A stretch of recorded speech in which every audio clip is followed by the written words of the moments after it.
Bonjour à tous et à toutes, nous sommes ravis de vous accueillir pour cette conférence Travailler en Europe avec EURES et préparer son départ.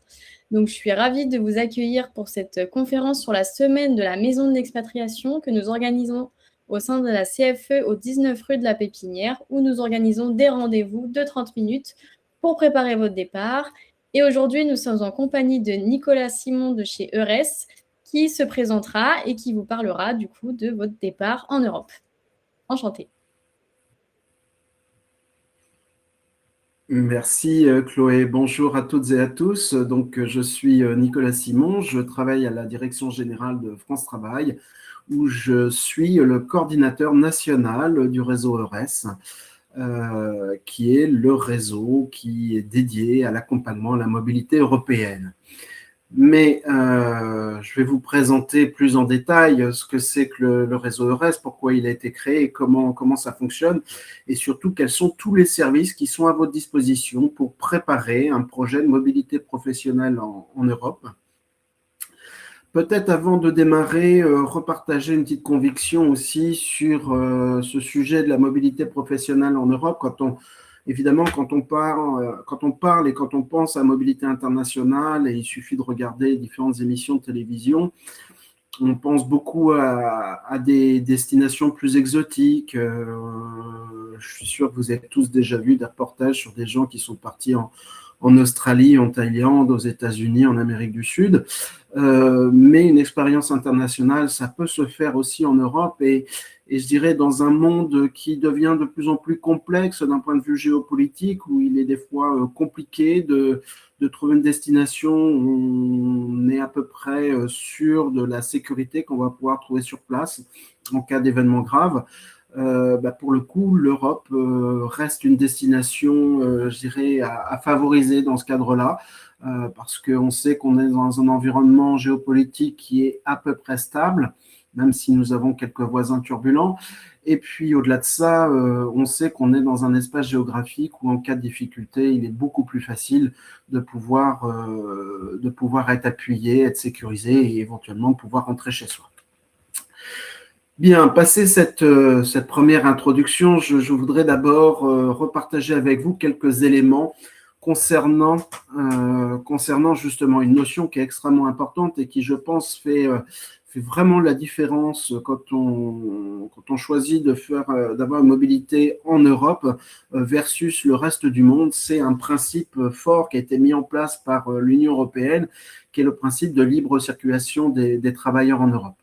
Alors, allez, on va faire un petit peu de théorie, mais je vous rassure, après, on va être beaucoup plus pratico-pratique et je ne vais pas rentrer dans le détail de tout ça. Mais ce qui est important, c'est que ce principe de libre circulation des travailleurs en Europe, il est né d'un traité, le traité de Maastricht, qui a été signé en 1993. On se souvient plus du traité de Maastricht parce que c'est lui qui a créé la monnaie européenne, l'euro, mais il y avait aussi ce principe de libre circulation des travailleurs en Europe, c'est-à-dire que le traité de Maastricht considère que tout citoyen des pays de l'Union européenne est citoyen européen et à ce titre est en droit de travailler dans n'importe quel pays de l'Union européenne. Et ce principe a été renforcé par le traité de fonctionnement de l'Union européenne qui a été signé en 2008, dit traité de Lisbonne, où à la fois il accorde à tous les citoyens de l'Union européenne le droit de travailler dans n'importe quel État, et ça c'est important, sans discrimination fondée sur la nationalité, mais garantissant aussi un accès égal à l'emploi et surtout l'application des mêmes conditions de travail dans le pays où on travaille. Ce traité a aussi donné ce droit-là pour les travailleurs indépendants parce que c'est important aussi de s'adapter à toutes les nouvelles formes d'activités qui peuvent exister. Et puis, ça garantit aussi pour tous les prestataires de services et leurs bénéficiaires de pouvoir opérer librement sur le territoire de l'Union européenne. Allez, maintenant, une fois passée cette partie un peu théorique, quelques éléments un peu concrets. Alors là, les chiffres que je vais vous partager sont des chiffres qui sont tout frais, qui nous ont été communiqués la semaine dernière par la Commission européenne, qui réalise tous les ans une étude sur la mobilité en Europe. Et en fait, on voit que ce principe de libre circulation des travailleurs en Europe, c'est déjà une réalité pour plus de 19 millions d'Européens. 14 millions qui vivent et travaillent dans un autre pays d'Europe que leur pays d'origine. 2 millions d'Européens qui tous les jours ou au moins une fois par semaine traversent la frontière pour travailler dans un pays frontalier, c'est-à-dire qu'ils résident dans un pays et ils travaillent dans un autre pays. Je tiens à signaler que sur ces 2 millions de travailleurs frontaliers, pour reprendre la dénomination plus classique, il y en a un quart qui sont français, puisque c'est la France qui, en Europe, a le plus de travailleurs frontaliers. Alors, ça s'explique par notre situation géographique. Nous avons beaucoup de pays voisins, et puis nous avons surtout 2 pays voisins très attractifs, que sont le Luxembourg et la Suisse, où évidemment les salaires amènent à avoir beaucoup de candidats vers ces pays-là. Et puis, au-delà de ça, il y a aussi un autre phénomène dont vous pouvez de temps en temps entendre parler dans le cadre des actualités, ce qu'on appelle les travailleurs détachés. C'est-à-dire, c'est quelqu'un qui est salarié de son entreprise dans son pays d'origine, mais parce que cette entreprise a décroché un marché dans un autre pays européen, ils peuvent être amenés à aller intervenir dans cet autre pays européen sur une durée déterminée. Ça peut être des missions très courtes de quelques jours ou des missions de plusieurs mois. Mais dans ce cadre-là, la personne est considérée comme travailleur détaché. Vous voyez que c'est 3,5 millions de personnes. Alors après, évidemment, dans cet ensemble, il y a beaucoup de particularités. Notamment, vous savez que le transport routier en Europe est de plus en plus européen, justement, et on a tous vu sur les routes françaises des camions lituaniens, par exemple. On peut avoir un chauffeur routier lituanien qui va livrer de la marchandise au Portugal et qui, à ce titre, va traverser un certain nombre de pays d'Europe.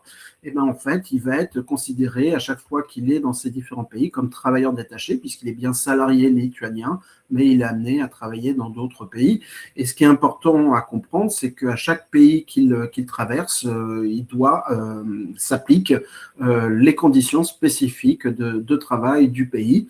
Donc, le respect du nombre d'heures de conduite dans chaque pays, même si ça a tendance à s'harmoniser de plus en plus au niveau européen, mais c'est surtout sa rémunération et aussi fonction des minimaux prévus pour la branche professionnelle dans chacun des pays qui traversent. Je ne vous cache pas que ça peut s'avérer un peu complexe pour les employeurs, mais finalement, il y a des solutions qui les aident à gérer tout ça facilement. Bon, mais voyez déjà, et c'est important, je pense, quand on parle de mobilité en Europe, c'est vraiment d'avoir ce grand principe de la liberté, de la libre circulation des travailleurs en Europe. En clair, demain, moi, je veux aller travailler en Pologne, je peux y aller sans avoir à demander un titre de séjour ni un permis de travail. Alors, une fois qu'on a posé cette base-là, concrètement, comment ça se passe? Et c'est là où on va commencer à parler du réseau EURES. Alors, le réseau EURES est un réseau européen qui a été créé par la Commission européenne. Et en fait, il a été créé en 1994, donc vous voyez, juste après justement la signature du traité de Maastricht. Et il a été créé par la Commission européenne tout simplement parce qu'il y avait ce besoin à la fois de faire connaître ce nouveau droit de libre circulation des travailleurs et puis aussi de l'accompagner. Parce que même si on me dit, OK, demain, je peux aller travailler en Pologne sans démarche particulière ou en tout cas sans différence avec un candidat polonais, néanmoins, je ne connais pas, moi, le marché du travail polonais, je ne sais pas où trouver des offres d'emploi en Pologne. Et puis, une fois installé là-bas sur place, je ne sais pas comment, déjà, comment ça se passe pour gérer, comment se passent les entretiens de recrutement en Pologne. Il peut y avoir des particularités.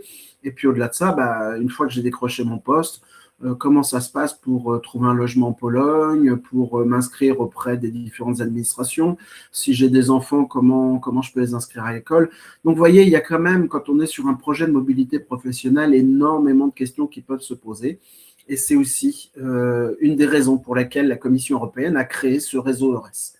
Alors, le réseau EURES est maintenant piloté par une autorité européenne qu'on appelle l'Autorité européenne du travail, qui a son siège en Slovaquie, à Bratislava, qui est une autorité qui a été créée en 2019 et qui est un peu, en manière schématique, en fait, qui est une structure qui a pour objectif de s'assurer justement de la bonne application du Code du travail dans chaque pays où des travailleurs européens sont amenés à intervenir.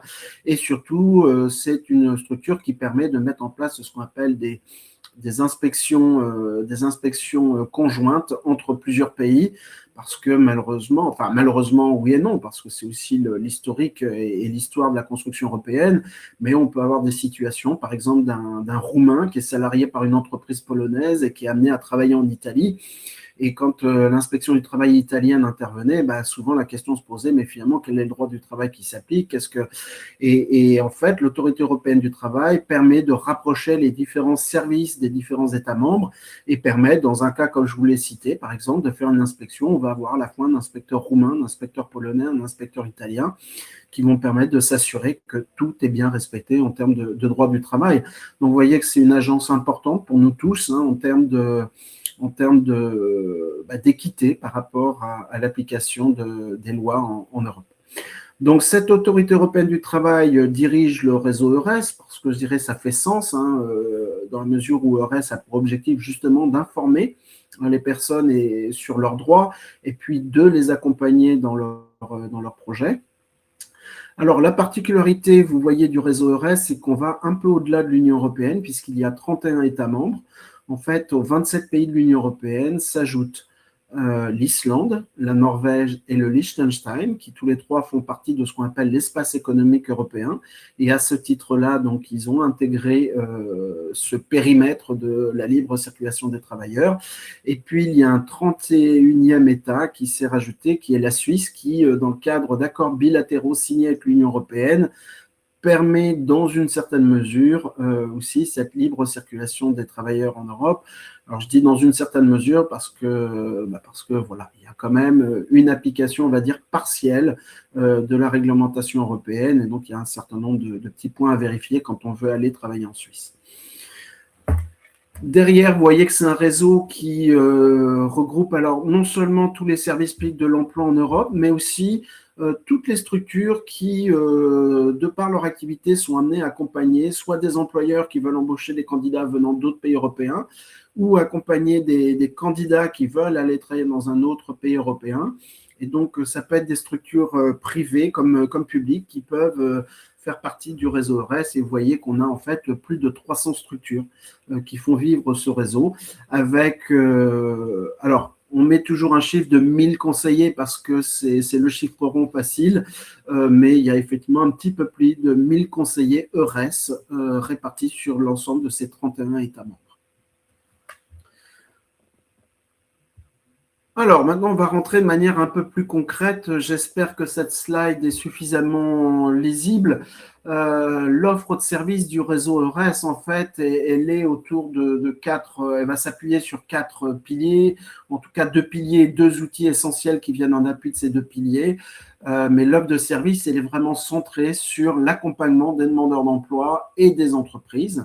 Ça, c'est vraiment une chose importante. Quand je parle de 2 piliers, en fait, on va retrouver un pilier numérique qui est le portail EURES, qui est un portail européen. Je vais vous en détailler le contenu et le fonctionnement. Et puis, ce réseau des 1000 conseillers EURES qui sont extrêmement importants aussi pour accompagner tous les candidats, mais aussi les entreprises. Et derrière, on s'appuie aussi, dans le cadre de nos activités EURES, sur ce qu'on appelle la plateforme EOJD pour European Online Job Days. Il s'agit d'une plateforme qui permet d'organiser des événements de recrutement en ligne à l'échelle européenne. Et puis, 4e élément extrêmement important, des aides à la mobilité qui sont financées par la Commission européenne et qui peuvent permettre d'appuyer des candidats dans leur projet de mobilité en Europe. Mais là aussi, tout ça, je vais vous le détailler. Alors, pour rentrer déjà plus dans le concret, un premier outil, le portail EURES. Je vous ai mis l'adresse du site, mais c'est très facile, il suffit de taper le mot-clé EURES dans tous les moteurs de recherche d'emploi, moteurs de recherche Internet, pardon, et on retrouve facilement le lien sur le site EURES. Donc, c'est un site européen donc, qui est porté à la fois par la Commission européenne et l'Autorité européenne du travail, qui est accessible dans l'intégralité des langues officielles de l'Union européenne. Donc, il est accessible en français. Là, l'adresse que je vous ai mis, vous voyez, il y a marqué index.fr, hein. Donc, c'est l'adresse en français, mais vous le retrouvez dans l'ensemble des langues européennes. Alors, c'est un portail qui va permettre pour les candidats d'avoir accès à plus de 2 800 000 offres d'emploi. Alors là, c'est un chiffre que j'ai vérifié hier soir. Avoir accès sur tout un ensemble d'informations détaillées sur le marché du travail, le droit du travail et les informations pratiques sur les conditions de vie dans le pays sur lequel on se projette. D'avoir accès à la fameuse plateforme EOJD, donc on retrouve tous les événements en ligne organisés dans le cadre de RES, des guides pratiques aussi qui sont disponibles en ligne, et puis un annuaire des conseillers RES qui permet d'échanger. Alors certains pays mettent en place des permanences chat qui permettent d'échanger avec eux au moment de ces permanences, et sinon la très grande majorité des conseillers RES sont accessibles via une adresse mail, et ça vous permet d'échanger avec eux. Ensuite, pour les employeurs, on va retrouver un espace recruteur avec là aussi un certain nombre de guides pratiques RES dédiés aux recruteurs, l'accès aussi à la plateforme de recrutement en ligne, la plateforme EOJD, et puis l'accès à plus de 700 000 profils de candidats qui sont en ligne sur le portail RES. Alors, pour rentrer un peu plus dans le détail de ce portail, donc vous voyez, quand je vous disais, on peut trouver plus de 2 800 000 offres d'emploi. Là, c'est une capture d'écran que j'ai faite ce matin. Et du coup, je vois que la petite légende en bas à droite n'est pas tout à fait bonne. Ce sont les données du 24 mars. Donc, on a des offres d'emploi dans tous les pays de la zone EURES. Alors évidemment, avec des volumes qui peuvent varier d'un pays à l'autre, hein, sans être grand devin, on imagine facilement que les deux pays qui diffusent le plus d'offres d'emploi sur le portail EURES, ce sont l'Allemagne et la France. Et évidemment, sur des plus petits pays comme Malte ou Chypre, on va retrouver des volumes d'offres d'emploi qui sont inférieurs. Mais néanmoins, et c'est ça qui est important, c'est que en fait, l'ensemble des structures qui sont membres et partenaires du réseau EURES, à partir du moment où elles enregistrent des offres d'emploi, elles ont l'obligation, c'est la réglementation européenne qui le prévoit, elles ont l'obligation de partager ces offres d'emploi sur le portail EURES. Et donc, vous voyez que ça devient vraiment là l'outil central pour tout candidat qui cherche à bouger, à avoir une mobilité professionnelle dans un autre pays en Europe.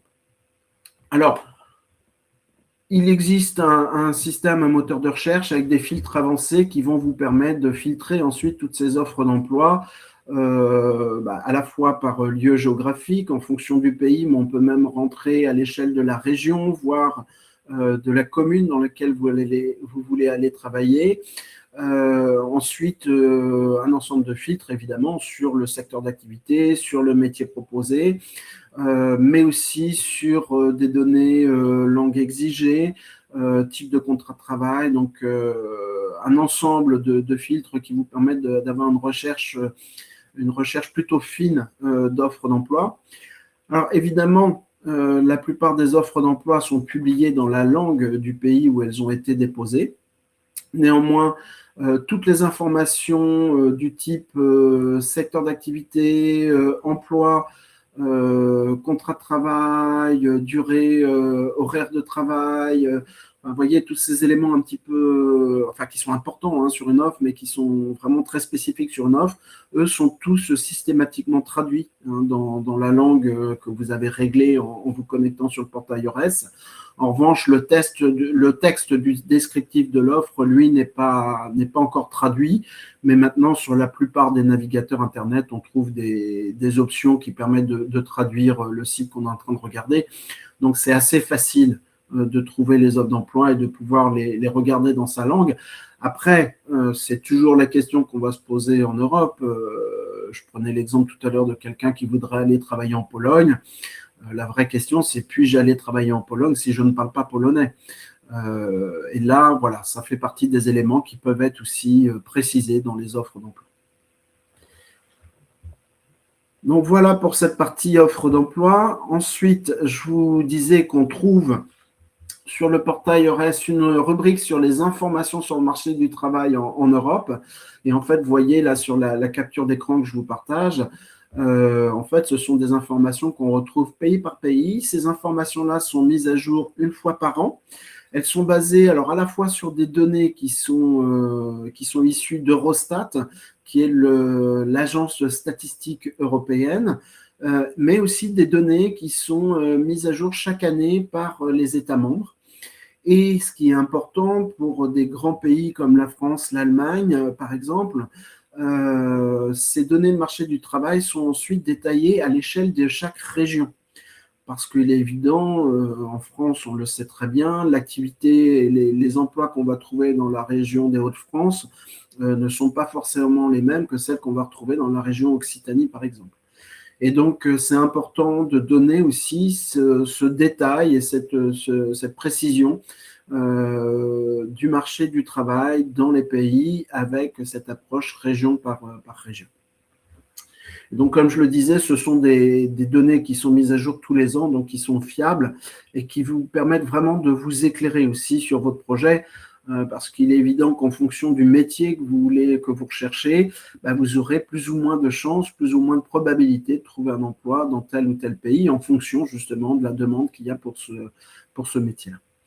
Alors, je ne vous ai pas mis de copie écran, mais vous avez aussi sur le portail EURES un autre outil qui permet d'avoir une visualisation et qui permet de connaître avec un système de cartes quels sont les métiers qui sont ce qu'on appelle en tension, c'est-à-dire pour lesquels il y a des pénuries de main-d'œuvre. Donc pour chacun des différents pays d'Europe, et puis quels sont les métiers pour lesquels il y a des surplus de main-d'œuvre.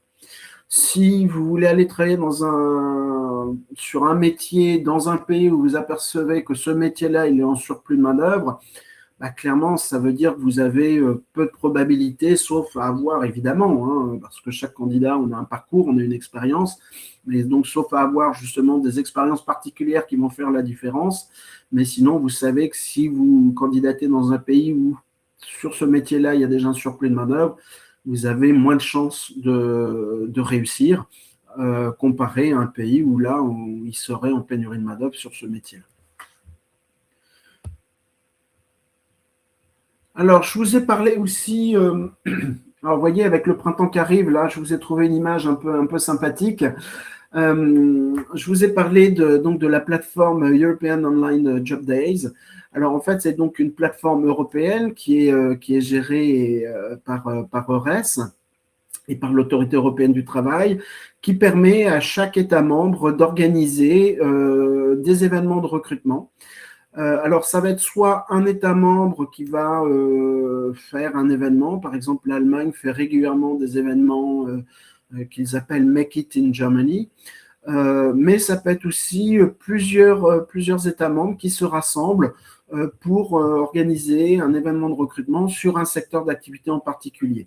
Là, celui que vous avez sous les yeux, l'exemple, c'est un événement qui a lieu tous les ans au printemps qui s'appelle Sales the Summer et qui a pour objectif de proposer des offres d'emploi de travailleurs saisonniers pour la période d'été.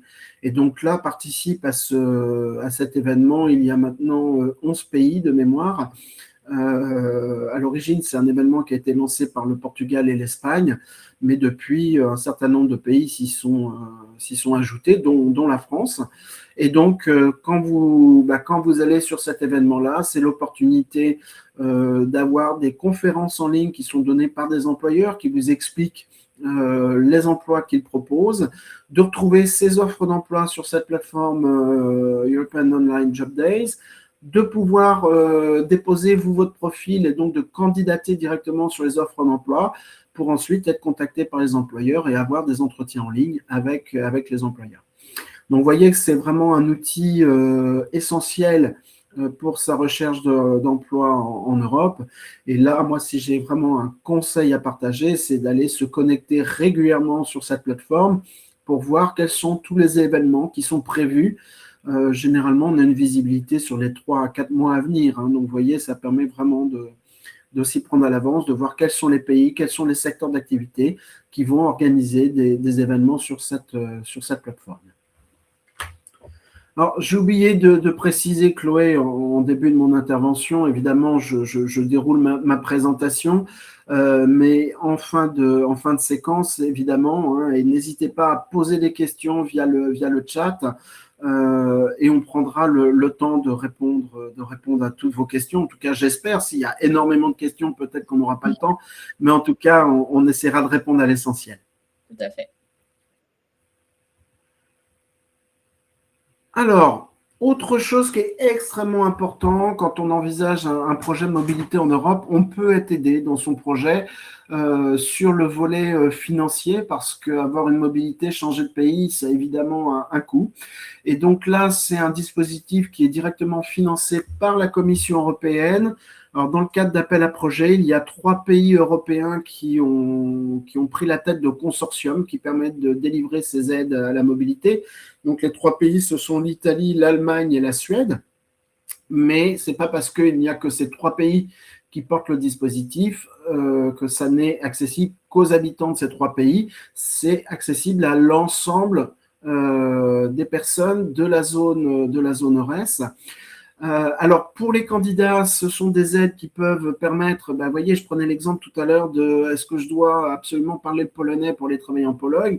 Si la réponse est oui, ça permet d'avoir accès à des cours de langue pour apprendre le polonais avant de partir travailler sur place. Ça permet aussi d'avoir une aide pour se déplacer pour un entretien d'embauche, parce que quand bien même maintenant les outils digitaux permettent de faire des entretiens en ligne, même en traversant des océans, mais il arrive toujours un moment dans un process de recrutement où l'employeur veut voir les personnes en vrai, entre guillemets. Et donc dans ce cadre-là, besoin de se déplacer, ce qui peut engendrer un coût. Et donc, vous pouvez bénéficier d'une aide dans le cadre de ces aides à mobilité TMS. Autre aide, évidemment, c'est une fois que vous avez décroché l'emploi, de pouvoir avoir une aide pour le déménagement avec une possibilité d'un supplément quand on déménage avec sa famille, parce qu'évidemment, ça induit des coûts supplémentaires. De la même manière, parce qu'il y a un petit sujet qui est lié à la reconnaissance des diplômes, parce qu'en Europe, malheureusement, tous les diplômes ne passent pas les frontières et il y a besoin de les faire reconnaître dans le pays où on veut aller travailler. Dans la plupart des pays, cette démarche de reconnaissance des diplômes est payante. Et donc, il y a possibilité d'avoir une aide aussi dans le cadre des aides à mobilité TMS.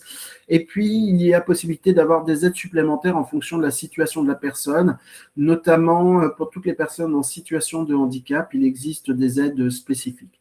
Et puis, au-delà de ça, ces aides permettent de gérer des situations un peu particulières qui ne rentrent pas toujours dans les cases. Je vous donne un exemple, parce que ça nous est arrivé l'année dernière. On a accompagné une candidate française, alors qui a un métier bien particulier, puisqu'elle est pianiste de concert.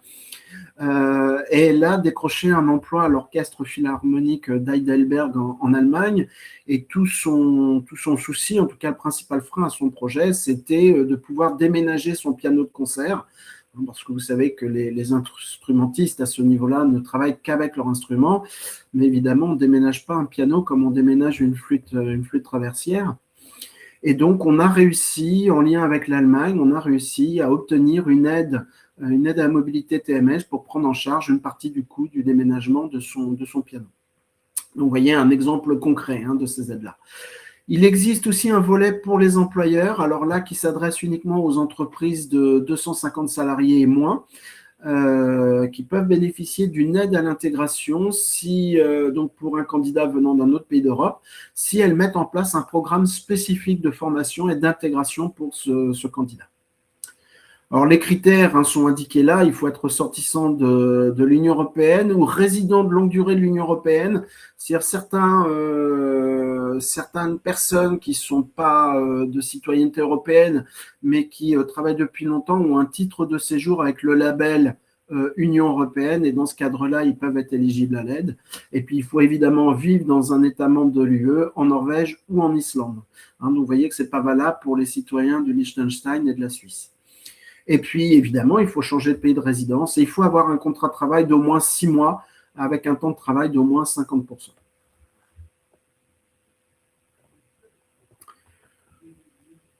Donc, voilà l'essentiel des outils et de l'offre de services du réseau EURES. Maintenant, on va répondre à une une question importante, même si je ne lis pas les questions dans le chat. Mais évidemment, la question qui se pose, c'est OK, maintenant, moi, je suis en France, je suis un candidat français. Comment je peux être accompagné en France pour un projet de mobilité en Europe? Et donc là, je vous propose de zoomer sur le réseau EURES en France. Alors voilà, si on veut bien, voilà, ça a changé de slide. Alors en fait, en France, il y a 3 structures pour l'instant qui participent au réseau EURES. Alors je dis pour l'instant parce que tous les ans, en tant que coordination nationale, on diffuse un appel à manifestation d'intérêt. Et donc tous les ans, on a des structures qui peuvent candidater. Je crois que cette année, on a deux structures qui ont candidaté. L'appel à manifestation d'intérêt sera clos au 1er avril. Et donc, il y aura un jury qui ensuite va valider ou pas les candidatures. Mais donc, pour l'instant, donc, nous sommes 3 structures. Alors, France Travail, qui en tant que service public de l'emploi et au regard de la réglementation européenne est membre de droit du réseau EURES. Mais nous avons aussi donc l'APEC, l'Association pour l'emploi des cadres, qui a rejoint le réseau EURES France, et le réseau KEOPS Cap Emploi, donc, qui est le réseau dédié à l'accompagnement des personnes en situation de handicap, qui a aussi rejoint le réseau EURES en France. Alors, on va zoomer un petit peu sur chacun des 3, sur France Travail. Déjà, première chose importante, je vous ai indiqué tout à l'heure, je travaille moi-même à la direction générale de France Travail, où je suis coordinateur national pour le réseau EURES. Mais cette coordination nationale, en fait, je la porte sous délégation du ministère du Travail, puisque normalement, ce sont les ministères de l'Emploi qui portent la coordination nationale du réseau EURES. Mais sur les 31 États membres, 26 États ont fait le choix de déléguer cette coordination nationale à leur service public de l'emploi. Vous voyez qu'en France, on n'a pas échappé à la règle. Alors, au sein de France Travail, si vous êtes accompagné dans une agence de proximité France Travail, vous pouvez tout à fait faire part de votre projet de mobilité en Europe et vous pouvez donc être accompagné dans ce cadre-là. Alors, il existe sur l'ensemble du territoire 7 équipes mobilité internationale, donc 7 équipes avec des conseillers qui sont spécifiquement formés pour vous accompagner sur vos projets de mobilité. Alors, en Europe, mais aussi au-delà de l'Europe, ils travaillent sur toutes les destinations, mais l'ensemble de ces conseillers des équipes mobilité internationale ont tous suivi des formations spécifiques EURES et sont donc tous labellisés conseillers EURES et donc peuvent vous accompagner pour votre projet de mobilité en Europe. Alors, c'est un accompagnement qui se fait sous forme de ce qu'on appelle une prestation interne, c'est-à-dire que votre agence de proximité, vous pouvez demander à être orienté vers les équipes mobilité internationale et vous serez orienté dans le cadre d'une prestation qu'on appelle Active International, qui est mise en œuvre par ces 7 équipes. C'est une prestation qui dure 3 mois et qui, pendant 3 mois, va vous permettre à la fois de travailler et de travailler sur votre projet, d'affiner le projet si c'est nécessaire. Ensuite, qui va vous former sur toutes les techniques de recherche d'emploi en fonction du pays visé, du secteur d'activité visé. Et puis derrière, qui va ensuite vous accompagner dans des démarches plus concrètes de réponse à des offres d'emploi et d'accompagnement dans toutes ces démarches. Alors, donc ça, déjà en France, c'est le premier réflexe. Et vraiment, quand je parle d'être accompagné sur son projet, donc demander cet accompagnement, c'est important. Sachant que dans une démarche classique, je dirais de mobilité européenne, je vais reprendre toujours mon même exemple d'un candidat qui voudrait aller travailler en Pologne. L'idéal, c'est au départ être accompagné par un conseiller EURES en France pour déjà travailler son projet, identifier tous les outils, vous montrer le fonctionnement du portail EURES, tout ce que je vous ai présenté rapidement. Mais une fois que tout ce projet est vraiment bien travaillé, qu'il est clair, il est ferme, vous savez exactement où vous voulez aller en Pologne, sur quel secteur d'activité, ensuite, votre conseiller va vous accompagner pour rentrer en contact avec un conseiller EURES en Pologne qui, lui, va pouvoir prendre le relais et notamment pouvoir pousser votre candidature auprès des employeurs polonais. Et donc, vous voyez que c'est aussi ce travail d'équipe entre pays européens qui permet d'avoir vraiment un appui très particulier dans la démarche et puis une vraie réussite dans le projet. Je vais vous redonner un autre exemple on a vécu. Alors là, il y a maintenant quelques années, c'était il y a 4 ans. C'était notre équipe mobilité internationale qui est basée à Montpellier, qui a été contactée par un jeune Français qui avait un projet tout bête, c'est que il avait rencontré une Suédoise et qu'ils avaient pour projet de se marier et donc de s'installer en Suède. Lui, il avait un métier tout à fait particulier puisqu'il il est cartographe. Et ma foi, trouver un emploi de cartographe en Suède, vous voyez que ça relève un petit peu de l'exploit, parce que là, on est clairement sur des métiers vraiment de niche, on n'avait pas d'offre d'emploi sur le portail EURES, mais néanmoins, les collègues de l'équipe de Montpellier ont eu le réflexe de contacter les conseillers EURES suédois. Et en fait, les conseillers EURES suédois, en creusant un peu sur leur marché du travail, se sont rendus compte qu'il y avait un besoin de compétences en cartographie, notamment dans les communes. Sauf que les communes en Suède, elles n'ont pas forcément les moyens d'embaucher quelqu'un à temps plein sur ce projet-là. Et donc, ce sont les conseillers suédois qui ont trouvé la solution et qui ont réussi à trouver 2 communes qui étaient d'accord pour embaucher notre candidat en salarié partagé. Et donc, ce qui a permis à ce candidat, en 1 mois, de trouver un emploi en Suède et donc de pouvoir déménager pour pouvoir se marier là-bas en Suède et commencer sa nouvelle vie dans ce magnifique pays qu'est la Suède. Donc, vous voyez un exemple concret, mais c'est vraiment important de comprendre ce fonctionnement-là. Et c'est ça aussi la force du réseau EURES, c'est cette capacité à rentrer en contact avec les conseillers EURES d'autres pays qui, évidemment, connaissent parfaitement leur marché du travail, les opportunités qui existent, les employeurs et qui peuvent vous donner les bonnes orientations. Alors, on a aussi sur les agences de proximité qui sont en zone frontalière, on a aussi des conseillers qui sont formés à EURES et qui peuvent vous accompagner sur les projets de mobilité frontalière. C'est-à-dire, je reste habité en France, mais je vais travailler tous les jours de l'autre côté de la frontière. Alors, quand je dis tous les jours, là aussi, c'est quelque chose qui évolue parce qu'avec le télétravail, c'est de moins en moins tous les jours.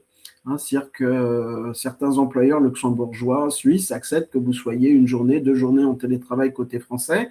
Après, tout ça, là aussi, il faut être accompagné parce que l'air de rien, ça rajoute une petite complexité administrative sur qu'est-ce qui se passe en termes de sécurité sociale, en termes de situation vis-à-vis des impôts quand je fais une partie de mon activité en télétravail et l'autre partie en résidentiel dans l'autre pays.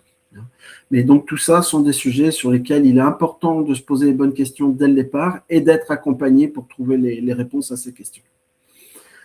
Alors là, je vous ai parlé de France Travail. Ensuite, on a l'APEC, donc l'Association pour l'emploi des cadres. Donc, il va plutôt se concentrer sur l'accompagnement, évidemment, des cadres. Donc, c'est le statut cadre et le fait d'avoir la cotisation aux caisses de cadres sur le bulletin de salaire qui va vous permettre d'avoir accès à l'offre de service de l'APEC. Et sinon, c'est aussi ouvert pour tous les jeunes diplômés de l'enseignement supérieur qui peuvent bénéficier d'un accompagnement APEC pour la recherche du premier emploi. Ensuite, le réseau KEOPS. Alors là, le réseau KEOPS, donc comme je vous le disais, c'est un réseau qui est dédié dans l'accompagnement des personnes en situation de handicap. Mais depuis maintenant 3 ans, il y a une situation particulière puisqu'en fait, le réseau KEOPS Cap Emploi s'est beaucoup rapproché de France Travail et dorénavant, les conseillers Cap Emploi qui reçoivent donc des demandeurs d'emploi, des candidats en situation de handicap, font ces entretiens dans les agences de proximité France Travail, ce qu'on a appelé le lieu unique d'accueil. Et donc, là aussi, vous pouvez demander, si vous êtes vous-même en situation de handicap et envisager une mobilité en Europe, vous pouvez demander dans votre agence de proximité France Travail à être accompagné par un conseiller Cap Emploi qui pourra vous accompagner dans le cadre de RES. Il y a sur l'ensemble du territoire 23 conseillers Cap Emploi habilités. Et donc, généralement, on en trouve dans toutes les régions et vous pourrez être accompagné.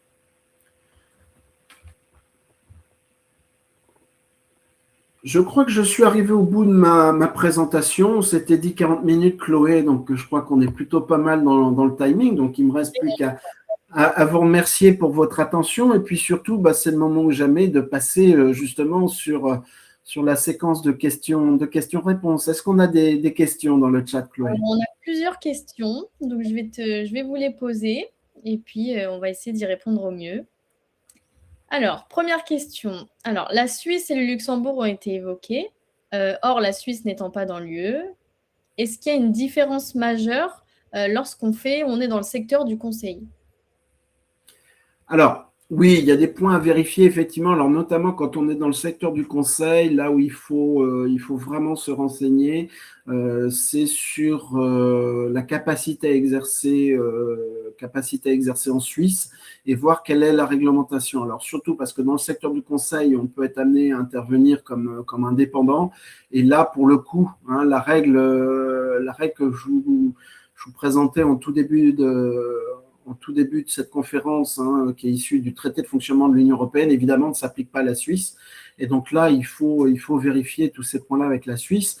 En revanche, et c'est là l'intérêt sur le fait que la Suisse participe au réseau EURES, c'est que vous pouvez, en fonction du canton que vous envisagez d'aller exercer, vous pouvez contacter via le portail EURES, trouver le contact d'un conseiller EURES suisse qui pourra répondre à toutes ces questions-là. Très bien, merci. Est-ce qu'une personne vivant en Afrique peut travailler en Europe et est-ce qu'elle peut passer par EURES? Alors, faut aller plus loin dans la manière de poser la question, parce que une personne vivant en Afrique, si elle est de citoyenneté européenne, c'est-à-dire de nationalité d'un pays de l'Union européenne ou d'un pays de la zone EURES, oui, elle peut être accompagnée par EURES pour rechercher un emploi en Europe. En revanche, s'il s'agit d'un candidat de nationalité africaine, non. Parce que là, le réseau EURES s'adresse bien aux citoyens européens qui envisagent une mobilité intra-européenne. Alors, en revanche, et ça je peux maintenant en parler puisque la loi a été votée le 10 mars dernier au Parlement européen, la Commission européenne est en train de mettre en place une offre équivalente à l'offre EURES pour les candidats issus de ce qu'on appelle de pays tiers, c'est-à-dire des pays hors européens. Il va y avoir une plateforme, alors qui pour l'instant, son nom de projet, on appelle ça le EU Talent Pool, qui va être une plateforme spécifique, une plateforme européenne, et qui s'adressera donc aux candidats hors Union européenne, avec un certain nombre de restrictions. C'est-à-dire que déjà, les États membres participeront à cette plateforme sur la base du volontariat. Donc, je ne sais pas encore dire si, par exemple, la France y participera.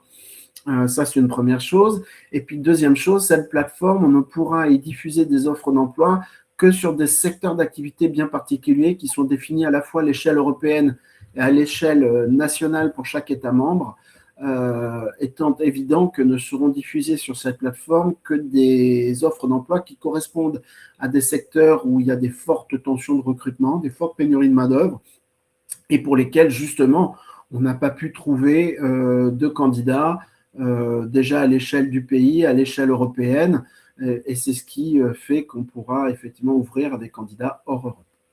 Hein, mais là, vous voyez, je vous dis, la loi a été votée le 10 mars, la Commission européenne va envoyer au mois d'avril un courrier à l'ensemble des États membres pour les informer du lancement de cette plateforme-là, demander aux États membres s'ils sont volontaires pour y participer ou pas. Et puis, le temps que les développements techniques se fassent, on est sur un horizon plutôt 2027-2028. Très bien, merci beaucoup. Est-ce que sur le portail du coup de RESC, on peut trouver des stages ou c'est uniquement pour des emplois? Alors, très très bonne question. On peut effectivement trouver des stages. On peut aussi trouver des offres d'apprentissage. Donc ça, c'est important. Alors néanmoins, il faut être très très méfiant sur ces sujets-là. Déjà, sur les offres d'apprentissage, évidemment, c'est très compliqué de faire son apprentissage en étant sur la partie école dans un pays et la partie entreprise dans un autre pays, même si c'est un sujet qui progresse à l'échelle européenne pour les zones frontalières. Il y a eu un accord bilatéral signé entre la France et l'Allemagne qui permet maintenant de faire sa formation en école professionnelle côté français, tout en faisant la partie entreprise de l'apprentissage côté allemand. Mais donc là, c'est vraiment un exemple, mais ça demande à se déployer sur d'autres pays. Mais sinon, il y a des offres d'apprentissage où là, l'idée, c'est de dire, par exemple, on peut trouver des offres d'apprentissage en Allemagne, où l'idée, c'est à la fois de faire sa partie école et sa partie entreprise en Allemagne. Donc ça, sur les offres de stage, là où il faut être méfiant, en France, on est sur un cadre juridique bien précis. Pour pouvoir mettre en place un stage, c'est obligatoirement une convention tripartite avec un centre de formation, avec le stagiaire et l'employeur, et avec des conditions, et notamment de durée de stage et d'horaire de travail qui sont bien définis. Sur d'autres pays, la réglementation est beaucoup plus souple. Un pays comme l'Italie, par exemple, quand bien même on est déjà diplômé, qu'on a même déjà travaillé, on peut faire un stage. Et la durée peut être jusqu'à 1 an et la rémunération n'est pas définie. Donc, il faut toujours être vigilant. Mais là encore, sur le portail EURES, je vous disais, on a dans la rubrique conditions de vie et de travail, il y a une rubrique dédiée à tout ce qui est stage et apprentissage et qui permet d'avoir plus d'informations justement sur la manière dont ça se passe dans chacun des États membres. Après, si je puis me permettre, Chloé, je suis désolé, je suis un peu bavard, mais comment dire, pour aussi faire un stage dans un autre pays d'Europe, il y a aussi un autre dispositif qui marche extrêmement bien, qui est le dispositif Erasmus+. Alors qu'on connaît tous comme étant un dispositif pour les étudiants qui permet effectivement de faire un semestre d'études dans une autre université ou une autre école dans un autre pays d'Europe, mais il faut savoir que c'est un dispositif qui est aussi ouvert pour les demandeurs d'emploi. France Travail porte des programmes Erasmus+, et permet à des demandeurs d'emploi d'aller faire des stages en entreprise dans d'autres pays d'Europe, avec des très bons résultats en termes de retour à l'emploi à la fin du stage. Donc c'est aussi pour ça qu'on investit beaucoup sur ce dispositif-là. Très bien. Et je continue, c'est sur une courte période aussi. Est-ce qu'il peut y avoir des emplois saisonniers? Alors oui, justement, je montrais tout à l'heure, en montrant la plateforme EOJD, je montrais un événement qui va viser à proposer des recrutements pour la saison estivale. Donc c'est l'événement Sales the Summer. Donc là, vraiment, si vous êtes intéressé, je vous incite à vous inscrire sur cet événement. Et puis, alors là, c'est à l'initiative de la France. On va avoir cette année, à la mi-septembre, pour la première fois, l'équivalent pour la saison hivernale. Donc, vous voyez, on était original, on appelle ça Sales the Winter. Mais donc, l'idée, ça va être de proposer à l'échelle européenne différentes opportunités d'emploi saisonnier dans les stations de sport d'hiver. Donc, sachant que vont participer à cet événement, il y aura l'Espagne, l'Italie, la Slovénie, la Suède, la Norvège qui ont déjà dit oui, et je suis persuadé que d'autres pays vont nous rejoindre. L'Allemagne aussi, que je ne les oublie pas. Donc oui, et puis il y a pas mal d'offres saisonnières effectivement sur le portail EURES, et dans les filtres, vous pouvez trouver un filtre qui vous permette d'isoler toutes les offres d'emploi saisonnières. Super. Est-ce que pour une première expérience, est-ce que vous avez des retours sur un pays qui est plus accessible qu'un autre? Alors, c'est très compliqué de répondre à ce genre de questions parce que ça va dépendre du type de diplôme, du type de secteur d'activité. Ça va dépendre aussi de vos compétences linguistiques, bien sûr. Mais de manière générale, je dirais les pays d'Europe, il y a beaucoup de pays en Europe qui n'ont pas le même regard que nous sur les jeunes diplômés et qui sont capables de faire confiance d'entrée de jeu envers des jeunes diplômés et de leur confier des responsabilités, de les autonomiser très rapidement. Donc, il peut y avoir des belles opportunités à saisir, effectivement. Et puis, pour le coup, moi, je trouve qu'une première expérience dans un autre pays d'Europe, pour le coup, c'est un vrai tremplin pour revenir ensuite sur le marché de l'emploi en France, avec une vraie expérience, une expérience originale parce que à l'étranger. Alors après, c'est ce que je disais, il faut aller regarder les marchés du travail. Maintenant, on ne va pas se mentir. Quand on recherche un premier emploi, on va avoir plus de chances de trouver là dans des pays où les taux de chômage sont les plus bas. Alors, à l'heure actuelle, les 2 pays qui ont le plus bas taux de chômage en Europe, ce sont la Pologne et la République tchèque. Et il y a effectivement des opportunités dans ces pays-là. Après, c'est évidemment, mais comme on le constate, hein, en France, c'est un peu plus compliqué quand on est jeune diplômé de trouver un emploi, surtout en ce moment où le marché du travail est un petit peu plus difficile. On voit notre taux de chômage qui remonte. Donc là, bah, la question peut se poser aussi sur des pays comme l'Espagne, la Grèce, où les taux de chômage sont comme en France relativement élevés, même la Suède, hein, qui a un taux de chômage équivalent au taux de chômage français. Mais là encore, c'est aussi une question de secteur d'activité. Un pays comme l'Allemagne, qui a un taux de chômage relativement faible, il y a beaucoup d'opportunités. Après, ceux qui suivent l'actualité, un peu moins dans le domaine automobile, hein, dans l'industrie automobile, où là, c'est plus compliqué. Mais par exemple, l'Allemagne cherche beaucoup, par exemple, d'enseignants. Hein, donc, si vous avez un projet de devenir enseignant, bah, pourquoi pas tenter l'expérience en Allemagne. Bon, évidemment, il faut maîtriser la langue de Goethe. Est-ce que les conseillers EURES peuvent accompagner au niveau fiscal lors d'une mobilité? Ah, Est-ce que vous pouvez m'entendre?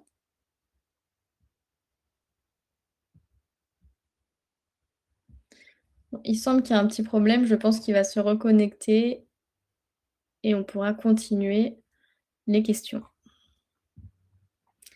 Sinon, n'hésitez pas à aller voir sur leur site internet pour leur poser des questions ou même les appeler.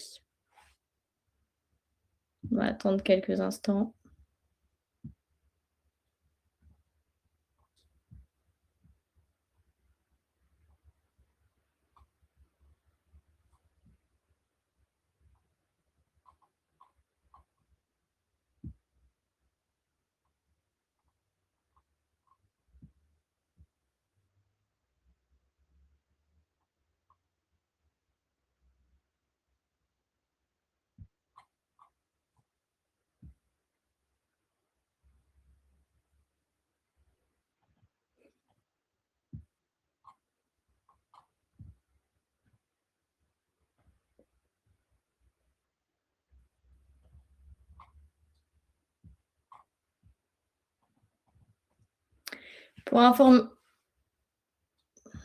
Pour information, nous organisons sur toute la semaine de la maison d'expatriation des conférences, donc qui n'est pas forcément en Europe, mais il peut y avoir sur le Canada, nous organisons un atelier, mais vous avez également la possibilité de les voir en replay sur la maison de l'expatriation.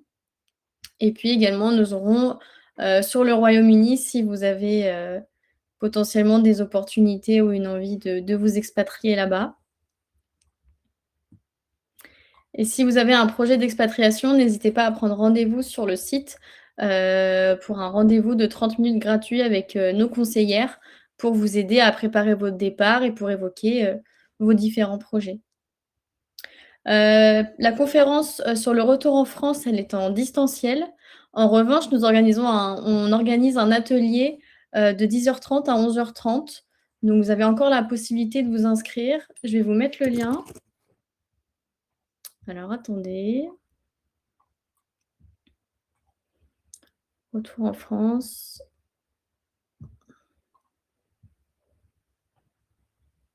Copier le lien.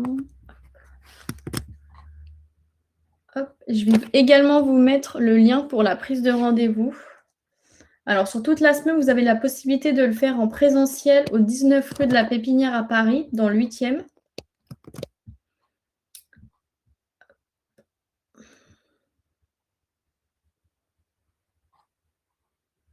Et voici le lien pour la prise de rendez-vous. Donc, n'hésitez pas si vous avez besoin. Bon, je suis navrée pour les dernières questions. Je pense que je vais terminer ce live. Il doit y avoir des petits problèmes de connexion. Merci à tous pour votre participation et n'hésitez pas à nous contacter ou à prendre rendez-vous pour qu'on vous aide et qu'on vous accompagne. Merci beaucoup et bonne journée à tous. Au revoir.